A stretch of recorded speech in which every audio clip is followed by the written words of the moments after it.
এগুলো কি শান্তির কাজ না? তাহলে এবার আসেন, শান্তির মালিক শান্তির মালিক দিবেন কে? চাইবেন কার কাছে? চাওয়ার পদ্ধতি হবে কি, রূপরেখা কি হবে? আমার বন্ধুরা, সহজ কথা, সেটা হলো নেক আমল। সোজা দুইটা কথা, গুনার কাজ ছাড়তে হবে, নেক কাজ। গুনার কাজ ছাড়তে হবে, নেক কাজ। অশান্তি দূর করতে হলে গুনার কাজ ছাড়তে হবে, শান্তি স্থাপন করতে হলে নেক কাজ করতে হবে। জাহান্নাম থেকে মুক্তি চাইলে গুনার কাজ ছাড়তে হবে, জান্নাতের নিয়ামত পাইতে চাইলে নেক আমল করতে হবে। এবারে আসেন, আমি যে আয়াত তেলাওয়াত করেছি, আমার দুইটা চোখের দিকে ছায়া ছায়া আপনারা কথাটি শুনলেন আল্লাহর হস্তে। ভাইরা, আয়াতে কারিমার ভিতরে আল্লাহ রাব্বুল আলামিন ইমানদার হওয়ার পাশাপাশি যারা নেককার হবে, চাই সে পুরুষ হোক চাই সে মহিলা হোক, আল্লাহ রাব্বুল আলামিন বলেন আমি তাকে দুইটা পুরস্কার দেব। একটা দিব নগদ, আর একটা দিব মরার পরে। একটা দেব দুনিয়াতে, আর একটা দিব আখিরাতে। দুনিয়াতে কি দেব? আল্লাহ বলেন ফালানুহইয়ান্নাহু হায়াতান তাইয়্যিবা, আমি আল্লাহ তাকে পবিত্র জীবন দান করব। আর পবিত্র জীবন হইলে অটোমেটিকলি পবিত্র জীবনের ভিতরে শান্তি আছে। অপবিত্র জীবনের ভিতরে কোনোদিন শান্তি, অপবিত্র জীবনের ভিতরে কোনোদিন শান্তি।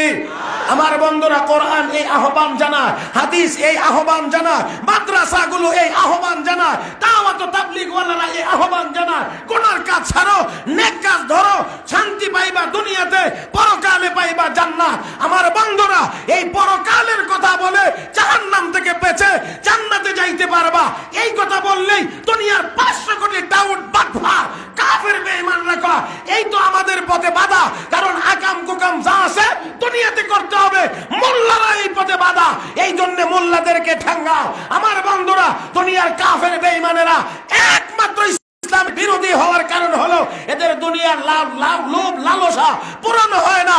এই দুনিয়ার জীবনে কোরআন হাদিসের কথা শুনলে আমার বন্ধুরা, আমরা তাদেরকে বলতে চাই, আমরা দুনিয়াতে সুখ শান্তি শুধুমাত্র করার জন্য আসি নাই, আমরা এসেছি জান্নাতের সুখ শান্তি দুনিয়াতে কামাই করে নেওয়ার জন্য।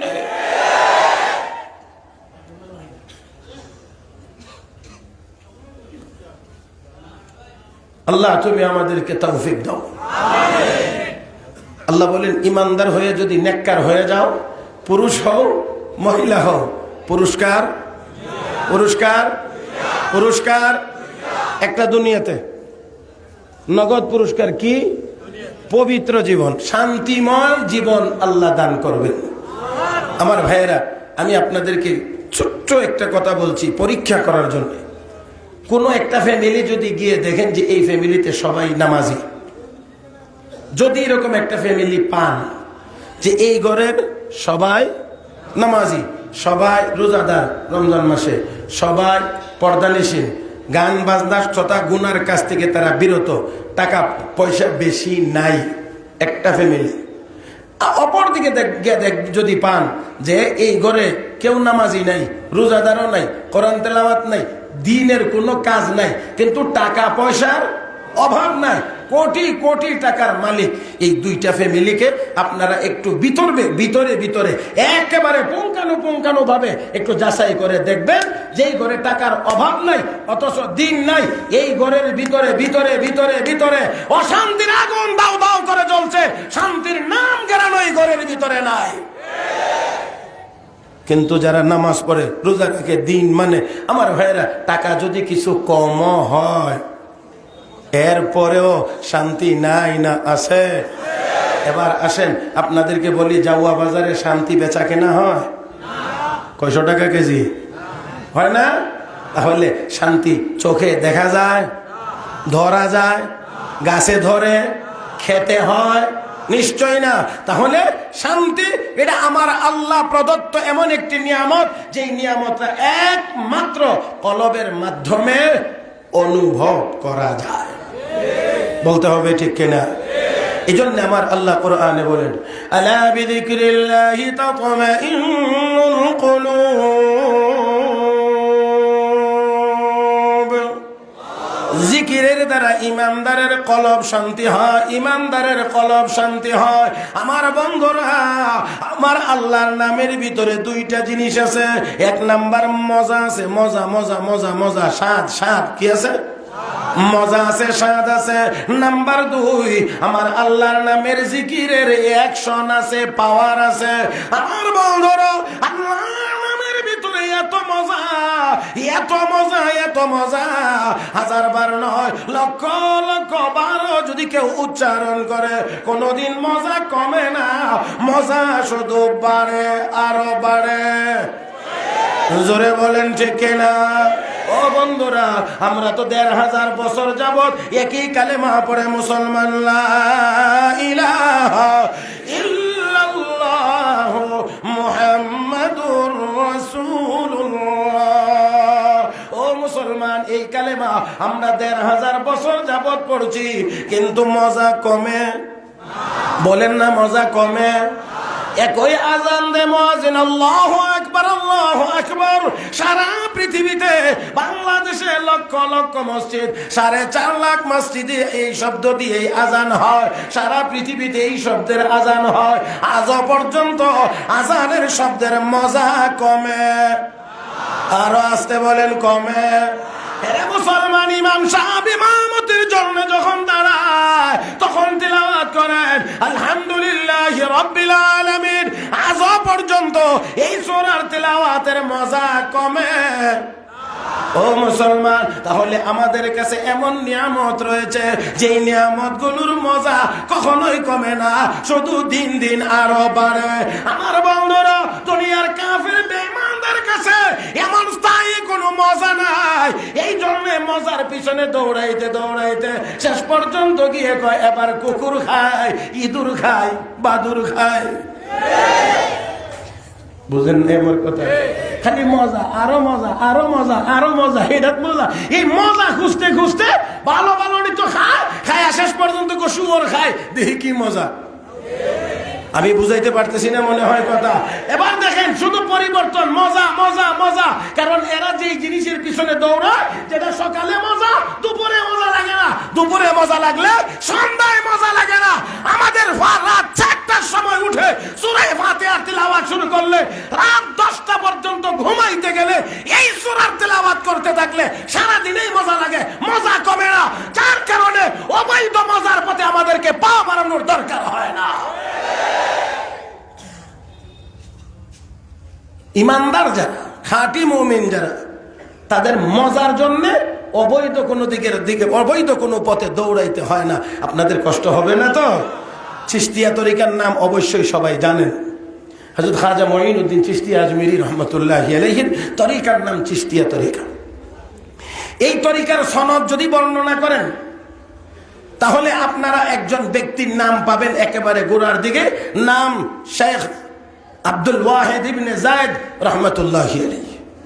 দেখেন আপনারা খেয়াল করে, হযরত খাজা মঈনুদ্দিন চিশতি আজমিরি রহমতুল্লাহ আলাইহির পীর ছিলেন হযরত খাজা উসমান হারুনি রহমতুল্লাহি আলাইহি। ওনার পীর ছিলেন আলহাজ শরীফ জিন্দানি রহমতুল্লাহি আলাইহি। ওনার পীর ছিলেন হযরত মওদুদ চিশতি রহমতুল্লাহি আলাইহি। ওনার পীর ছিলেন হযরত আবু ইউসুফ চিশতি রহমতুল্লাহি আলাইহি। ওনার পীর ছিলেন আবু মুহাম্মদ চিশতি রহমতুল্লাহি আলাইহি। ওনার পীর ছিলেন আবু আহমদ আবদাল চিশতি রহমতুল্লাহি আলাইহি। ওনার পীর ছিলেন হযরত আবু আহমদ আবদাল চিশতির পীর ছিলেন আবু ইসহাক শামী রহমতুল্লাহি আলাইহি। ওনার পীর ছিলেন হযরত মুমসাদ আলউদ্দিন নুরি রহমতুল্লাহি আলাইহি। ওনার পীর ছিলেন হযরত আবু হুবায়রা বসরি রহমতুল্লাহি আলাইহি। ওনার পীর ছিলেন হুযায়ফা মারাশি রহমতুল্লাহি আলাইহি। ওনার পীর ছিলেন ইব্রাহিম ইবনে আদহাম বলখি রহমতুল্লাহি আলাইহি। ওনার পীর ছিলেন খাজা ফুযাইল ইবনে আয়াজ রহমতুল্লাহি আলাইহি। ওনার পীর ছিলেন শেখ আব্দুল ওয়াহিদ ইবনে যায়েদ রহমতুল্লাহি আলাইহি। ওনার পীর ছিলেন হযরত খাজা হাসান বসরি রহমতুল্লাহি আলাইহি। ওনার পীর ছিলেন হযরত আলী রাদিয়াল্লাহু তাআলা আনহু। হযরত আলী রাদিয়াল্লাহু তাআলা আনহুর পীর ছিলেন বিশ্ব নবী মুহাম্মদুর রাসূলুল্লাহ সাল্লাল্লাহু আলাইহি ওয়াসাল্লাম। সুবহানাল্লাহ। এর উপর আপনার মুখ দিয়ে আসে না আমার ভাইয়েরা? তাহলে এই ধারাবাহিকতা, ওই যে একেবারে গোড়ার দিকে হযরত শেখ আব্দুল ওয়াহিদ ইবনে যায়েদ রাহমাতুল্লাহি আলাইহি, একটু খেয়াল করে রাখেন। আমি একটি কথা মাত্র বলে আসছি। আমার আল্লাহ বলেছেন যারা ইমানদার হবে, নেককার হবে, পুরুষ হোক মহিলা হোক, তারা শান্তিময় জীবন লাভ করবে। আমার ভাইয়েরা, এই শান্তি ধনী মানুষ হলে, ইমানদার নেককার ধনী মানুষ শান্তি পায়। এটা তো সহজে বোঝা যায়। গরিব হলে আল্লামা কাজী সানাউল্লাহ পানিপতি রহমতুল্লাহ আলাইহি লিখেন, আল্লাহ তাকে ওই গরিব ইমানদার নেককারকে কিছু গুণ দান করেন, যে গুণের বদৌলতে সে তার কলবে শান্তি পায়। এর একটা গুণের নাম হলো কানাআত, অল্প তুষ্টি, সামান্য পাইলেই সে সন্তুষ্ট। আর এই সন্তুষ্ট হওয়ার অভ্যাস যদি কারো না থাকে, সারা দুনিয়া দিলেও কইব আরো লাগবে। এই জন্য মেয়া যাবেরা 5,000, 6,000, 7,000, 8,000 টাকা বেতন ভাইয়া আলহামদুলিল্লাহ, আল্লাহ শুকর, আল্লাহ খাওয়াইছো 2 রুটি খাইয়া। আর রাক্ষসের 8টা আইটেম দিয়ে খাইতে গিয়া এটা জাল, এটা লবণ, এটা সিদ্ধ হয়েছে না, এটা কাঁচা, এটা অমুক, এই কয়া যায় আর কি খাইলাম, পেটটা ভরছে না। কথা কি বুঝেন? হ্যাঁ, কথা বুঝেন আমার ভাইয়েরা। তাহলে এবারে আসেন, শান্তি ওই লোকটা তার কলবে অনুভব করবে, আল্লাহ তাকে এই গুণ দান করবেন। এবারে আসেন ওইখানে যায়। আল্লাহর ওই বান্দা শেখ আব্দুল ওয়াহিদ ইবনে যায়েদ জীবনের প্রাথমিক অবস্থায় ছিলেন দুনিয়াদার। কিদার? দুনিয়াদার। বাজারে গেছে একজন গোলাম কেনার জন্য, গোলাম হলো দিনদার। আমি আশা করি দুটো শব্দ বুঝেন তো, দুনিয়াদার, দিনদার। দুনিয়াদার মানে দুনিয়ার পাগল, দিনদার মানে সহজ কথায় আল্লাহর পাগল। আমার ভাইয়েরা, আল্লাহর এই বান্দা শেখ আব্দুল ওয়াহিদ ইবনে যায়েদ রাহমাতুল্লাহি আলাইহি বাজারে গেছেন গোলাম কেনার জন্য। গোলাম বড় দিনদার, আল্লাহওয়ালা। হে মুসলমান, এই দিনদার আল্লাহওয়ালা গোলাম পছন্দ হয়েছে। মালিক রে, এবার গোলাম কয়, আপনি তো আমাকে কাজের জন্যই নিবেন? বলে হ্যাঁ। আমার একটা কথা কি আপনি রাখবেন? বলে কি কথা? আমি আপনার কাজ করব সারা দিন। আমি দিনের বেলা আপনার কাজ করব, আর রাতের বেলা আমি আমার কাজ করব। আমি আপনাকে প্রত্যেক রাতের বিনিময়ে একটি করে স্বর্ণ মুদ্রা দান করব। এ ভাই, আপনারা বুঝেন, খেয়াল করে। আমার বন্ধুরা গোলাম হয়ে কয়, আমি প্রত্যেক রাতের বিনিময়ে আপনাকে একটি করে স্বর্ণ মুদ্রা দান করব। আমার বন্ধুরা, মালিকের তো চিন্তা করার কথা, প্রশ্ন করার কথা, গোলাম তুই তো আমার গোলাম, আমার দেওয়া কাপড় পরবে, আমার দেওয়া খানা খাইবে, তুই আবার কেমন করে আমাকে একটি করে স্বর্ণ মুদ্রা দিবে? কোথায় থেকে দিবে? আমার বন্ধুরা লক্ষ্য করে দেখুন, মানুষ যখন দুনিয়ামুখী হয়ে যায়, মানুষ যখন দুনিয়ার পাগল হয়ে যায়, তখন দুনিয়া কোন দিক থেকে আসবে এই হিতাহিত জ্ঞানও তার থাকে না। এই জন্য তাকায় দেখবেন, আমাদের দেশে যারা সুদ খায়, ঘুষ খায়, এরা ফকির মিসকিন থেকে সুদ ঘুষ খায়। কথা কন। আমার ভাইরা, ফকির মিসকিন থেকেও তারা সুদ ঘুষ খায়। সুদ ঘুষ যারা খায়, এদের কলবে থেকে আল্লাহ দয়া মায়া উঠায়া নিয়ে যায়। বুঝেন না? একটা লোক 60 টাকা করে মরে যাবো, কিন্তু সুদখোরের পকেট থেকে 10 টাকা সহযোগিতা বাইরেবে না যতক্ষণ পর্যন্ত সাথে আদানা লাভের ঘোষণা না শুনবে। যদি কয় যে হ্যাঁ 10 টাকা দিলে 10.5 টাকা ফেরত দেওয়া হবে, কথা কয়। আর ঘুষ যাদের খাওয়ার বদ অভ্যাস হয়ে যা, দে 500, নাই 200 দে, তাও নাই, 50 টাকা দে, স্যার দেখেন একবারই নাই, শেষ পর্যন্ত বিড়িটা দে। এদের রুচি এত নিচে নামে, শেষ পর্যন্ত ফাতার পিড়িটা শুদ্ধা ছায়া খায়। আল্লাহর গজব এদের উপরে। আল্লাহ এদের কলব থেকে দয়া মায়া উঠায় নিয়ে যায়। কষ্ট হচ্ছে আমার ভাইরা? তাই আসুন, মনে আছে কি আপনাদের? গোলাম কি বলছে? প্রত্যেক রাতের বিনিময়ে আমি আপনাকে একটি করে স্বর্ণ মুদ্রা দেবো। গোলাম আল্লাহ, মালিক আল্লাহ। গোলাম তো সন্ধ্যার পরে খাওয়া দাওয়া করে ঘুমাইই থাকবে, তো কাজ করে যদি একটা স্বর্ণ মুদ্রা দিতে পারে খারাপ কি? ভালোই তো, ঠিক আছে, ওকে। নিয়ে আসছে, যেই কথা সেই কাজ। দিনে কাজ করে সন্ধ্যা হলে গোলাম চলে যায়, আবার ফিরে আসে ভোরবেলা, এসেই মালিকরে স্বর্ণ মুদ্রা দে। মালিক মহা খুশি। তো মালিক তো মহা খুশি হবেই, ঘুমের টাইমে কি হয়? স্বর্ণ মুদ্রা পা, মহা খুশি। এইভাবে কিছুদিন যাওয়ার পরে একদল লোক গিয়ে অভিযোগ করছে, ও আব্দুল ওয়াহেদ, তোমার গোলামটা কোথায় যায় সন্ধ্যা হলে? তুমি কি এটা জানো, বলতে পারো? না, তা তো জানি না। তোমার গোলাম একটি কবরস্থানে গিয়ে কাফনের কাপড় চুরি করে। আর একটু জোরে বলেন। কাফনের কাপড় চুরি করা কি সাধারণ চুরি? কথা কয় না, এটা কি সাধারণ চুরি? নিশ্চয়ই না, সাধারণ চুরি না। এখন দেখেন মালিকের মেজাজ গরম, কোথায় নাকি? বলে হ্যাঁ। এমন নেই? বলে হ্যাঁ, ঠিক আছে, সন্ধ্যা হলে তদন্ত হবে, ইনকোয়ারি হবে, যদি অপরাধ প্রমাণিত হয় কঠিন শাস্তির ব্যবস্থা হবে। এবার তিনি শুধু সন্ধ্যার অপেক্ষা, সন্ধ্যার অপেক্ষা। আমার ভাইয়েরা, সন্ধ্যা যখন ঘনিয়ে এসেছে, গোলাম প্রস্তুতি নিচ্ছে, বাড়ি থেকে বের হবে। মালিকও প্রস্তুতি নিয়ে বসে আছে, আজকে গোলামকে পাহারা দেবে। গোলাম বের হয়ে যায়, মালিকও একটু পিছনে বের হয়ে যায়। আমার বন্ধুরা, গোলাম যেই দিকে হাঁটে মালিকও সেই দিকে হাঁটে, তবে ডিস্টেন্স, দূরত্ব বজায় রেখে হাঁটে, যাতে করে গোলাম টের না পায় পিছন দিক দিয়ে মালিক আসতেছে। আমার বন্ধুরা, গোলাম কিছুক্ষণ হাঁটলে, মালিকও কিছুক্ষণ হাঁটলেন। হাঁটার পরে গিয়ে দেখা গেল একটি কবরস্থানের পাশে গিয়ে গোলাম খোলা জায়গায় নামাজের মুসল্লা বিছাইয়া আল্লাহু আকবার বলে নামাজ আরম্ভ করে দিয়েছে। আমার বন্ধুরা, আওয়াজ করে বলুন, গোলামের বিরুদ্ধে অভিযোগ কি ছিল? কাফনের কাপড় চুরি করে। এখন গিয়ে দেখা যায় কি করে? নামাজ পড়ে, মিলে না। বলা হলো কাফনের কাপড় চুরি করে, আর এখন দেখি সে নামাজ পড়ে।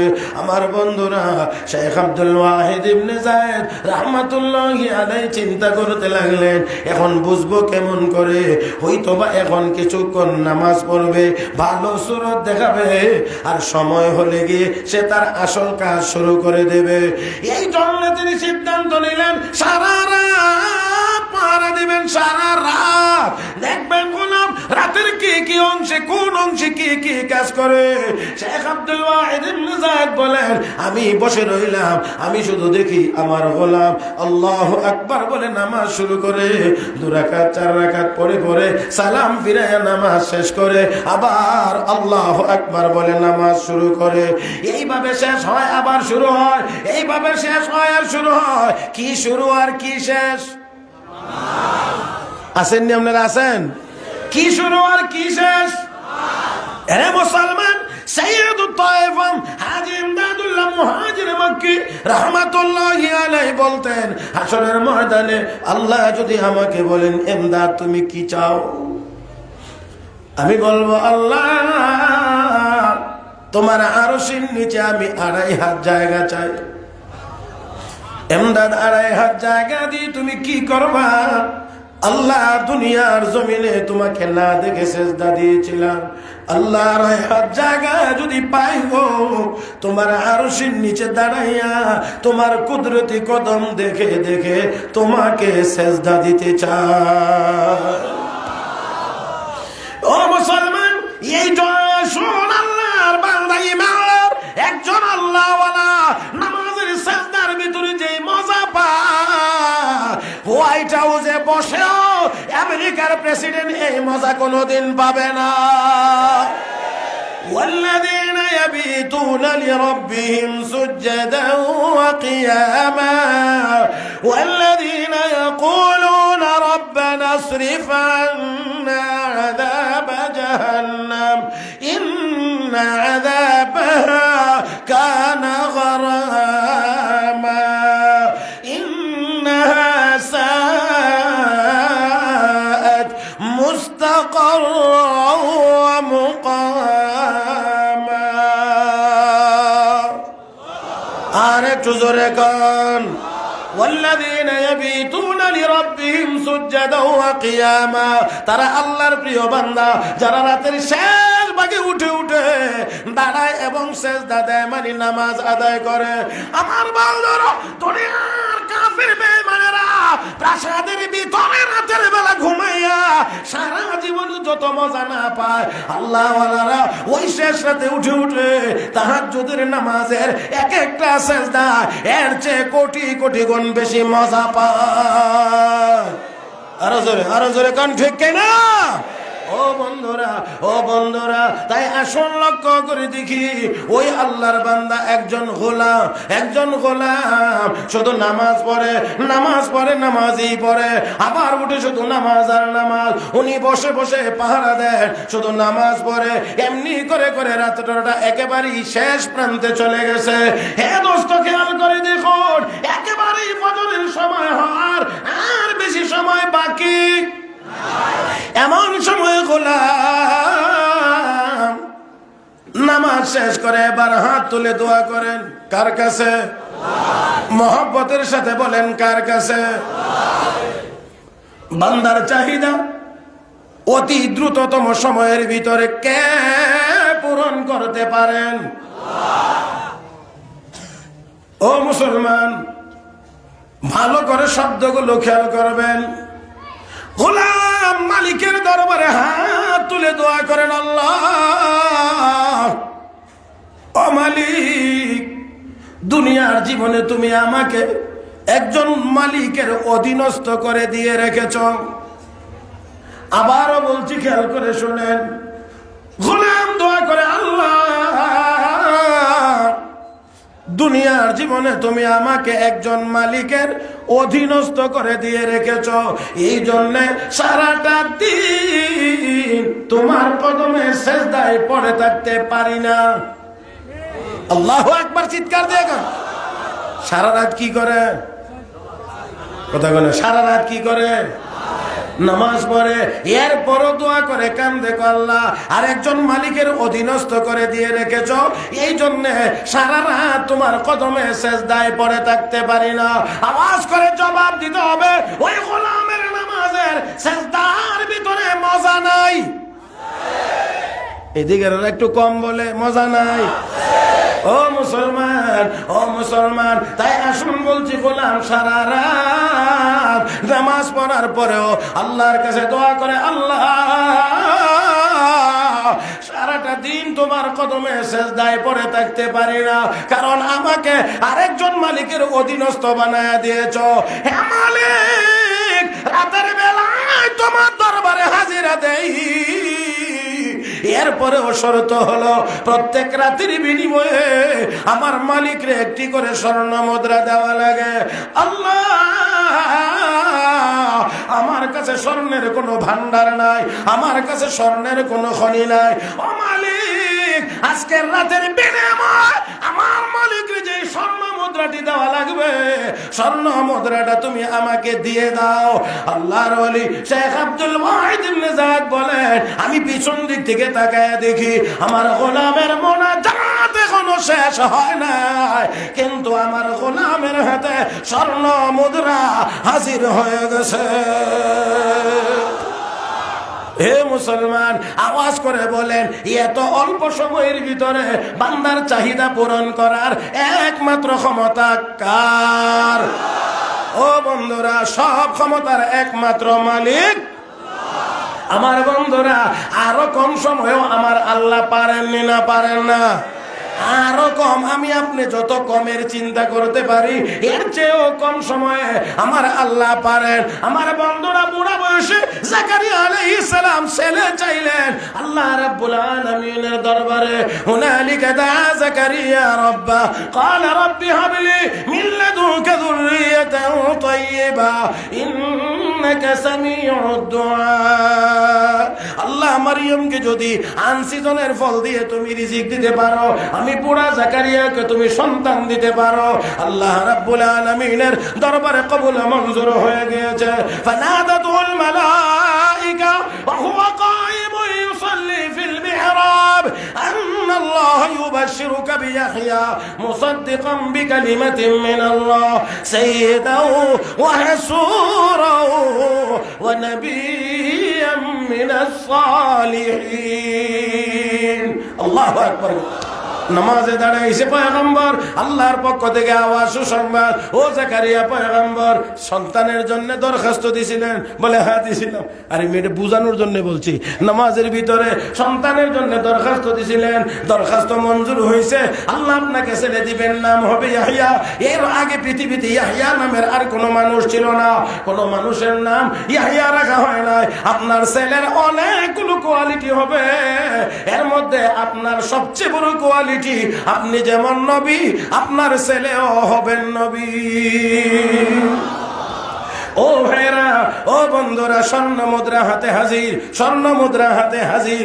মালিক আল্লাহু আকবার। আমার গোলাম রে কবে এটা বলে সুর, আসলে তো আমার গোলাম সুর না রে। এই যারা বলছে হেরা নিজেরা মাশাআল্লাহ একটু অনেক সচেতন হয়েছেন বলে মনে হইতেছে। এখন এই এতক্ষণে গিয়া আপনাদের চেহারার দিকে তাকাইলে বোঝা যায় যে এখন আপনারা ওয়াজ শুনতেছেন। এবার বুঝতে পারছেন যে আমার কতক্ষণ লাগছে, গামাই গেছি। হাসবেন না মুহতারাম হাজিরিন, বলছিলাম স্বর্ণ মুদ্রা হাতে হাজির, মালিক আল্লাহু আকবার। আমার গোলাম এই বেটা দিয়ে আল্লাহর ওয়ালি, আল্লাহর ওয়ালি, আল্লাহর ওয়ালি। আর এর বিরুদ্ধে অভিযোগ এসে কাফনের কাপড় চুরি করে, আরে শয়তানের দল, হে রইসুর কথা কয় না, গোলাম না হেরা, বলেন না গোলাম না হেরা। এই মুসলমান, মুসলমান আল্লাহর গোলাম, মুসলমান আমরা আল্লাহর গোলাম, মুসলমান আল্লাহ আমরা আল্লাহর গোলাম। নাফরমানি করতে গেলেও কলিজাটা কাঁপে আমার বন্ধুরা। অতএব মুসলমান সন্ত্রাসী হতে পারে না, সন্ত্রাসী হেরা। হেরা কারা এটা জিগাইলে কমুনে নইলে দরকার নেই, কথা কয় না। কেউ যদি জিগায় বলে হেরা কারা, তখন উত্তর দিব না, এর আগে দেওয়ার দরকার নাই। মুসলমান সন্ত্রাসী না, সন্ত্রাসী বলেন, সন্ত্রাসী। আমার ভাইয়েরা এখন কল্লারি আমি কি করলাম, এই গোলামের বিষয় নিয়ে আসছিলাম আমি পাহারা দিবার লাগি। হায় হায় হায়, যা ওইবার বইছে মান সম্মান যাইব। এখন গোলাম একলা একলা যাক, আমি এখানে বসে থাকি। হযরত আকদাস হযরত মাওলানা শাইখুল হাদিস জাকারিয়া রাহমাতুল্লাহ আলাইহি তার বিখ্যাত কিতাব তারিখে মাশায়েখে চিশতিয়া তরিকার পীর মাশায়েখদের ইতিহাস। তারপরে পীর মাশায়েখ অনেকে মানে না, বুঝেন না।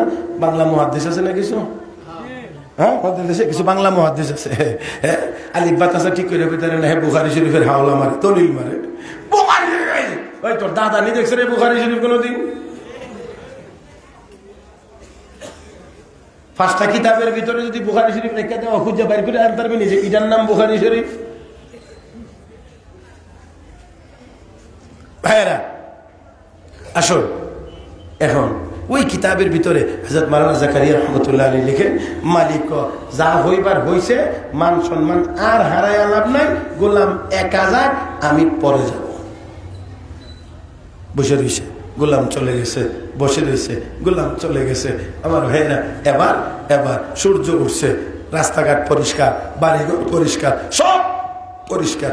এখন ডাইনে বামে সামনে পিছনে যেই দিকেই তাকা, কোন জায়গা চিনে তো না, ওই জীবনে কোনোদিন দেখছে না, মানুষও চিনে না।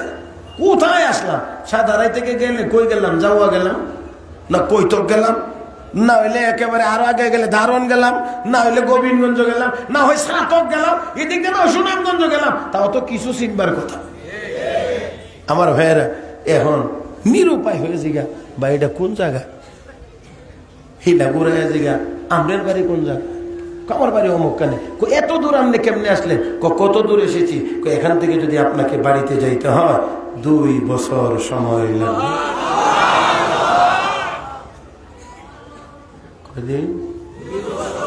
2 বছর সময় লাগবে।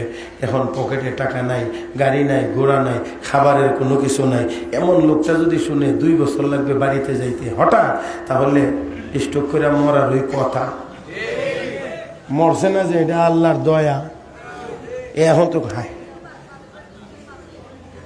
আমার কোন ফাঁপে ধরছিল, আমি কেন হয়েছিলাম গোলাম রে পাহারা দেওয়ার লাগে। এখন কি হবে? আল্লাহ আল্লাহ আল্লাহ আল্লাহ আল্লাহ। বিপদে বললে নাস্তিকেও কো আল্লাহ, কথা কয় না। ওই যারা নাস্তিক, কোরআন মানে না, কোরআন বিশ্বাস করে না, কথা কয় না। বিপদে বললে আল্লাহরে ডাকে। যার যার যার যার যার মনে বড়, যাদের মনে বড় জ্বালা, আরে আগে গান হইতো গ্রামে গ্রামে, এখন আর গান হয় না, খালি ওয়াজ। বেটা তুই মরলে তোর কানের কাছে গিয়ে কেউ যদি গান গা, তুই তো এটা পছন্দ করবি না, মরার সময় তো ঠিক মোল্লা নিয়ে কত খতম করাইব। শাহানে জাহান ফখর সে রাখতে थे सर में ताज, कब्र में ओ सोरे अलहम्दु की मोहताज, कब्र में ओ सोरे अलहम्दु की मोहताज। দুনিয়ার যত বড় রাজা বাদশাহী হোক না কেন, গর্ব অহংকার করে মাথায় মুকুট পরিধান করেছিল, কিন্তু কবরে গেলে ওই লোকটা সূরা ফাতিহার মুখাপেক্ষী। কবরে গেলে ওই লোকটা সূরা ফাতিহার মুখাপেক্ষী। আমার বন্ধুরা, সায়েন্স টেকনোলজিতে এমন কোন জিনিস নাই যা দিয়ে কবরবাসীর কোনো উপকার করা যায়। কথা বলে কথা বলে না। সায়েন্স টেকনোলজিতে এমন কোন জিনিস নাই যা দিয়ে কবরবাসীর কোনো উপকার করা যায়। এই জন্যে অমুসলিমের বাচ্চারা বড় বড় নেতাদের কবরের পাশে গিয়ে কয়, আমরা আমাদের শ্রদ্ধেয় অমুক নেতার সম্মানে 1 মিনিট নীরবতা পালন করব। কারণ এর কাছে কোনো পুঁজি নাই নাই নাই। এখন আমরা দেশের লোকেরা কয় মহানীরব কি সুন্দর লাগে। এই জন্য আমরা দেশের কিছু কিছু কয়, আমরাও আমাদের নেতার সম্মানে 1 মিনিট নীরবতা পালন করিব। আমাদের কিশোরগঞ্জের মৌলানা আব্দুর রহমান জামি সাহেব তখন বলতেন, ওই গাদা হ্যাঁ না ময়রা মুখ বন্ধ হয়েছে, তুই জিতা থেকে মুখ বন্ধ করলে কেন?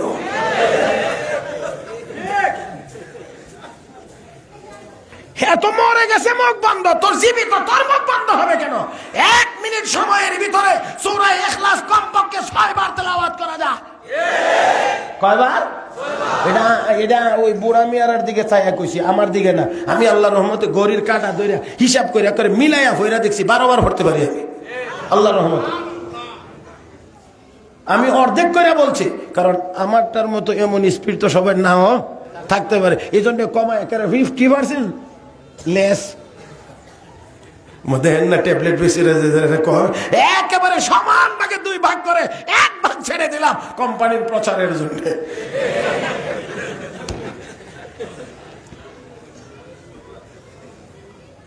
ভাইরা, তো আমি অর্ধেক করে মুরব্বীদের দিকে তাকায়া আমি অর্ধেক করে বলছি 1 মিনিটে সূরা ইখলাস 6 বার পড়া যায়। এবার আপনারা বলেন 6 বার পড়লে 2 খতম কোরআনের সওয়াব পাওয়া যায়। এবার যদি 100 জন মানুষ সেই কবরের পাশে থাকে তাহলে খতম হয় কয়টা? 200। বলেন বলেন বলেন তো 200। 1 মিনিটের ভিতরে আমরা মুসলমান 100 জন মানুষ কবর জিয়ারতে গেলে 1 মিনিটের ভিতরে আমাদের মরহুম মুসলমানকে 200 খতম কোরআনের সওয়াব হাদিয়া দিতে পারি। তা না করে ওই ইহুদি খ্রিস্টানদের বাচ্চাদের অনুসরণে কবরের পাশে গিয়ে 1 মিনিট নীরব থাকিব। গাদা, আমি বলি তাদের কাছে কোনো কিছু দেওয়ার মতো নাই। আমাদের কাছে আল্লাহর কালাম কোরআন আছে, যা উপর থেকে পড়লে কবরের ভিতরে গিয়ে পৌঁছে যায়। এটার নাম কোরআন। পড়বেন আমেরিকা, বাংলাদেশে পড়বেন, আমেরিকার কবরে খালি মনে মনে লাইনটা লাগাই দিলে বোঝা আল্লাহ অমুক কবরে পড়বেন চলে যাবে, পড়বেন চলে যাবে। আল্লাহু আকবার আল্লাহু আকবার। ওই টেলিফোনে ফু দিলে ও রুগী ভালো হয়। হ্যাঁ কি বলেন না? মোবাইলে আরে আল্লাহর রহমতে আমি নিজেও কত ফু দিছি, কাজ হয়েছে আল্লাহর রহমতে একেবারে। আর বাংলাদেশে এমন লোক, এমন বুজুর্গ ছিলেন যারা এখানে বাংলাদেশে লন্ডনে ফেটে ব্যথা মা গো বাবা গো কইতেছে, দর ফেটটা দর আমি ফু দিতেছি, দিছে বাংলাদেশ থেকে ফু। মোবাইলে লন্ডনের ফেটের ব্যথা ভালো হয়ে গেছে। পন্ডিতি দেখা পারলে লন্ডনে একটা ইঞ্জেকশন দিয়ে বাংলাদেশের রুগী ভালো করো। কথা কয় না, পারলে পাও করো। বলে লন্ডনে কলা গাছে মারবো ইঞ্জেকশন, তোর পেট ব্যথা ভালো হয়ে যাবো। পারলে দেখাও আরো জোরে। আমার বন্ধুরা, এমন কোন নমুনা নাই, কিন্তু কম হইলেও এমন নমুনা আছে বাংলাদেশে ফু দিছে, ওইখানে রোগ ভালো হয়েছে। আমার বন্ধুরা হইতে পারেনি না পারে না? তো কোরআন কোরআন কোরআন কোরআন এখানে জমিনের উপরে তেলাওয়াত করবে, সওয়াব কবরে পৌঁছবে, তেলাওয়াত করবে জমিনে, আর তার ফায়দা লাভ করবে কবরের বাসিন্দা। এই জন্যে আমার বন্ধুরা আমরা কবরের পাশে গিয়ে নীরব থাকবো না, কোরআনের তেলাওয়াতে সরব থাকবো ইনশাআল্লাহ। কষ্ট হইতেছে?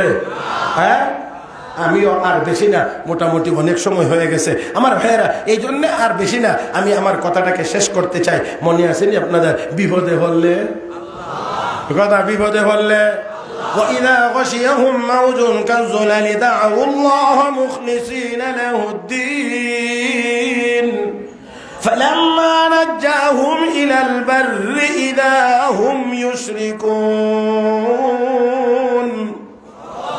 ও বন্ধুরা, যখন নদীর মাঝখানে নৌকা চলে, ঢেউ উঠছে, তখন কথা কেনা কথা কেনা। এই আমি তো মাঝে মাঝে এরকম শুনাই, অনেক বছর আগে, মানে আমি একবার মালয়েশিয়া গেছিলাম। তো মালয়েশিয়া যে গেছি, অল্প দিনের, এক সপ্তাহ সফর, ওই দুই একটা ছোটোখাটো প্রোগ্রাম ছিল আর কি, বেশি বড় না। তো গেলাম, একছিল একটু ঘুরে ঘুরে আসি। এখন বিমান বাংলাদেশ এয়ারলাইন্স, এই ঢাকা থেকে যখন বিমান উঠবে তখন ঘোষণা দিতে আসে, মানে দরজা টরজা লাগছে, রানওয়ের দিকে যা, এমনি ঘোষণা হইতেছে, লেডিস একজনে করছে, সম্মানিত যাত্রীবৃন্দ, আমি অমক ক্যাপ্টেন শাহানা ও তার ক্রুদের পক্ষ থেকে বাংলাদেশ বিমান এয়ারলাইন্সে আপনাদেরকে স্বাগত জানাচ্ছি। মানে এবার হচ্ছে মুখস্থ হয়ে গেছে, কথা হচ্ছে স্বাগত জানাচ্ছি। আমরা 3 ঘন্টা সময়ের মধ্যে 38,000 ফুট উচ্চতায় উড়ে কুয়ালালামপুর ইন্টারন্যাশনাল এয়ারপোর্টে অবতরণ করব ইনশাআল্লাহ। সিট বেল্ট বেঁধে রাখুন, এই করুন, সেই করুন, অমুক অমুক অমুক অমুক কিছু নসিহত আছে না, এই নসিহতগুলো করছে। এবার বিমান রানওয়েতে গেছে, দৌড় দিয়ে উঠছে, যখন সোজা হয়েছে তখন বুঝলাম 38,000 ফুট উপরে আইছি। মনে মনে কই ভালোই তো, খারাপ তো না। 1 ঘন্টা বিমান চলার পরে এখন এরকম করে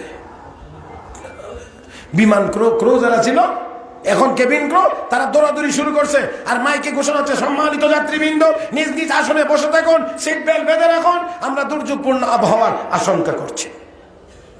বলি আল্লাহ, এমন লড়ে আমারে, ঢেউ বাড়ি দিলে নৌকাও এমন লড়ে না, বিমান এইভাবে লড়ে, সুবহানাল্লাহ। আর আমি বসি ডানার কাছে, আমার সিটে জানালা দিয়ে দেখা যায় ডানার। আমি আল্লাহ কোন সময় জানি বুঝেন নাই, এমন ঘোষণা শুনলে কলিজাত ফানি থাকবার কথা না, শুকাইয়া গেছে গামিয়া সব একবারে। আমি আল্লাহ 38,000 ফুট উপরে যদি বিমান ক্র্যাশ হয়, তাহলে আপনি যদি চিন্তা করেন সাদার এই মাদ্রাসার মাঠে ফইরা মরবেন, তাহলে চিন্তা ভুল হইব। আপনি ফইরা মরা লাগবে না, মইরাই পড়তে পারবেন।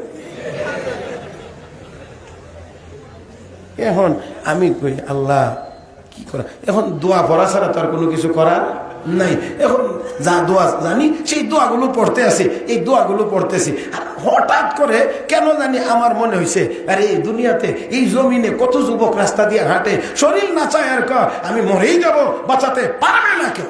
এরা বলে কেউ বাঁচাইতে পারবে না, হে মরে যাবে। মালয়েশিয়া তো বাংলাদেশ থেকে পূর্ব দিকে, এখানে কোনো বুড়া মানুষ নেই, সব ইয়াং। কারণ বাংলা পশ্চিম দিকে তো যায় বুড়ারা, বুড়ারা যায় পশ্চিমে, পূবে দিয়ে তো যায় পূর্ব দিকে, অতএব এখানে সব জোয়ার। প্যাসেঞ্জার যারা ছিল সবাই ইয়াং। আমি এবার দেখি এই গান নিয়ে কেউ গায়, মরেই যাবো, বাঁচাতে পারবে না কেউ। চেহারার দিকে তাকাইয়া দেখি, আমি দোয়া নিজেও পড়ি, ভয় তো আমারও আছে, এরপরে ডাইনে বা এমনি এমনি এমনি একটু ছায়া দেখি, একজনের চেহারার মধ্যে কোনো গেলেজ নাই, সব গেলেজ শেষ। আমার দিকে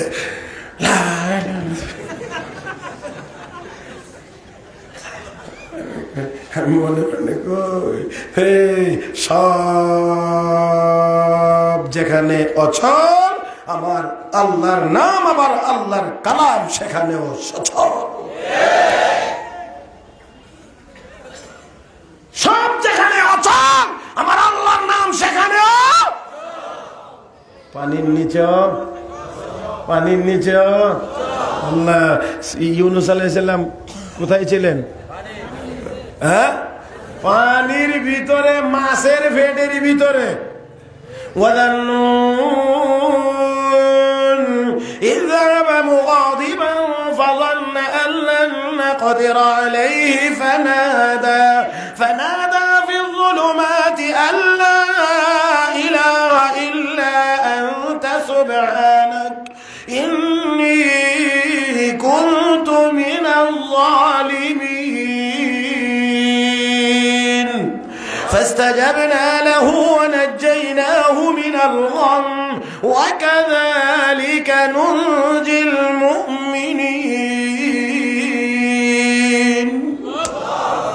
আল্লাহু আকবার। ইউনূস আলাইহিস সালাম মাছের পেটের ভিতরে, মাছ সমুদ্রের পেটের ভিতরে। এখানে ইউনূস আলাইহিস সালাম কয় লা ইলাহা ইল্লা আনতা সুবহানাক, আল্লাহ তুমি ছাড়া আর কোনো মাবুদ, ওই বলেন না তুমি ছাড়া আর কোনো মাবুদ, আল্লাহ তুমি ছাড়া আর কোনো মাবুদ নাই। মা আল্লাহর দরবারে ইন্নী কুনতু মিনাজ জালিমিন, আল্লাহ আমি ভুল করে ফেলেছি। আল্লাহ কে ফাস্তাজাবনা লাহু, আমি আল্লাহ তার ডাকেও সাড়া দিলাম। ওয়া নাজ্জাইনাহু মিনাল গাম, আমি আল্লাহ তাকেও টেনশন